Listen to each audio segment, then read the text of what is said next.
The online community has a strong distaste for Olivia Wilde. Why is the director of Don't Worry, Darling so unpopular? Olivia Wilde has been the target of online vitriol for various reasons. The truth is much more nuanced than the narrative that portrays Olivia Wilde as a fighter for women's rights and the patriarchal machine as an enemy of her voice. Before the media frenzy surrounding the debut of the director's film Don't Worry, Darling, Olivia Wilde was well admired for her dedication to several progressive issues. However, the evidence of Olivia Wilde's actual self worried even progressives. In just a few weeks, the director has gone from a left-wing activist to another powerful Hollywood figure with questionable conduct. What Olivia thinks of Shia LaBeouf. It's obvious that Olivia Wilde tried to use these misconduct allegations against Shia LaBeouf as a platform to advance her liberal political agenda, even though she can't possibly defend LaBeouf. She has video footage supporting her claims, and the actor respectfully responded to her allegations. When the video went viral, many internet users suddenly found themselves in the unenviable situation of having to agree with Shia LaBeouf. A bad look for Olivia Wilde. She was exposed for her deception. Is Olivia Wilde a phony for using that term? Many of Olivia Wilde's ongoing activism activities have been called into question in the wake of the Shia LaBeouf scandal, but her self-portrayal as a feminist is the most surprising. This is especially true given how much she favored actor Shia LaBeouf over actress Florence Pugh. Olivia has made it clear that she thinks the actress is great during press tours, but the actress has shown no interest in Olivia's compliments. In Olivia Wilde and Jason Sudeikis' ongoing feud. To dispel rumors that she cheated on comedian Jason Sudeikis with pop star Harry Styles, the director of Don't Worry, Darling has been speaking out. She is in a relationship with the singer, but these rumors have made her custody battle with Sudeikis much more unpleasant. Therefore, Wilde has been the target of criticisms of varying natures. Olivia Wilde's sophomore directorial effort, Don't Worry, Darling, has been the subject of widespread speculation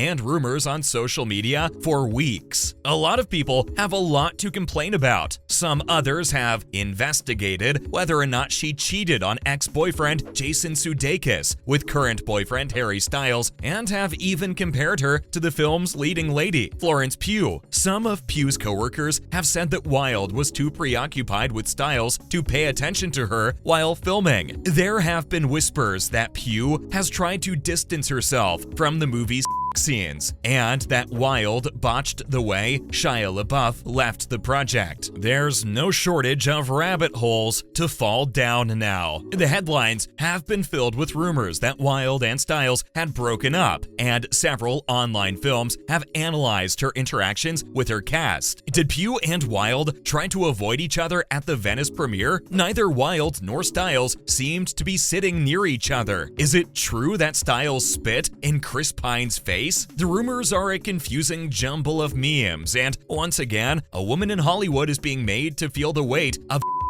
double standards. Naturally, the far right is also participating. Progressive media watchdog Media Matters informed Vice News in an email that it monitored postings on Wilde and determined that, since August 23rd, posts about Wilde and related themes on right-leaning Facebook pages had garnered the most interactions. Media Matters noted that right-leaning pages have posted more than 300 times about Wilde and the movie, collecting more than 200,000 interactions. Social networking services like Gab, Rumble, and Telegram, as well as conservative news outlets like the Daily Wire and Breitbart, fall into this category. The likes of Commie Hollywood Harlot, and Bimbo have all been used to describe Wilde. Right-wing outlets like the Daily Wire appear to be milking this scenario to generate more engagement on social media, said Pam Vogel, a senior advisor with Media Matters. Right-wing media, and by extension all media, are ready for the demise of women, vocal about progressive issues. As we have found, the way Wilde is being dragged through the mud and mocked, say experts, is reminiscent of the vicious online campaign against Amber Heard during her multi-million-dollar defamation trial with ex-husband Johnny Depp. One Twitter analytics firm called the hateful tweets against Heard one of the worst incidents of platform manipulation and flagrant misuse from a group of Twitter accounts, as previously reported by Vice News. Meanwhile, Vice World News discovered that the Daily Wire invested thousands of dollars in advertising its anti-Heard articles. Feminist author and founder of Educate US, Jacqueline Friedman, claimed that when comedian John Mulaney announced the end of his marriage and later announced his relationship with Olivia Munn, with whom he now has a child, he did not face nearly as much vitriol as Wilde. It's hardly the same outpouring of love for Olivia Wilde, but she hasn't done anything worse than John Mulaney. According to Friedman, everyone sided with John, and he got a lot of support. It's not hard to think of several Hollywood males who had ethical lapses, yet continued to be successful after their misconduct became public knowledge. A few examples would be the works of Woody Allen, Roman Polanski, and Alfred Hitchcock. Is it possible that Wilde wasn't always perfect? But then I think about how great auteurs like Hitchcock are celebrated, despite their horrific treatment of women in their films. Friedman continued, and yeah, the Don't Worry Darling tale has some problems that need improvement. LaBeouf claims that Wilde lied to the public by making it seem like she fired him from the film. LaBeouf was originally cast as the male lead, but was later replaced by Stiles. Wilde suggested that she fired LaBeouf out of respect for Pugh. Wilde was rumored to have tried to keep LaBeouf in the picture, despite Pugh's reported uneasiness with him when a video of him seemingly imploring LaBeouf to continue with the movie leaked last month. Wilde insists that she released LaBeouf to protect Pugh's mental health. "It was my duty to take care of her. I'm a wolf mom." Telling him was difficult, but he understood, Wilde told Vanity Fair. It's unlikely he would have loved the experience. He approaches his task with a fierce, sometimes aggressive focus. It's not apparent if the claims affected his ability to play a part in Wilde's film, but they certainly raise questions about how and when performers should be recruited and fired. Friedman replied, "I would be here for a serious dialogue, for the Shia LaBeouf of it all. If a director casts a leading lady opposite a guy accused of significant wrongdoing, what are the director's responsibilities to the leading lady?" People online have been pitching Wilde and Pugh against each other enthusiastically, perpetuating a tired stereotype about female friendships that have been around for as long as there have been women. The fact that an older woman rather than a younger one is involved is no coincidence. As Friedman put it, this should not be shocking. Sadly, it confirms that Wilde was taken down more quickly than her male contemporaries, because studies demonstrate that society has a problem with successful women in ways that it does not interfere with successful males. We, as a culture, are inherently uncomfortable with women in leadership, Friedman remarked. The Instagram profiles of Wilde and Pugh have been scrutinized by articles and tabloids looking to find evidence of a feud between the two stars. They have investigated Pugh's stylist account for more clues into the supposed drama, hypothesized that she isn't promoting the film on her account, and tried to piece together timeframes that show she is avoiding press conferences. "I don't want to come across like, oh, Olivia Wilde can do no wrong. I don't think that's correct," Friedman said. "I don't believe current conversation patterns represent how things are with males." Olivia Wilde's actions clearly may be distasteful, but do you think this hate is worth it? And is it hypocritical, given that males do it and get away with it?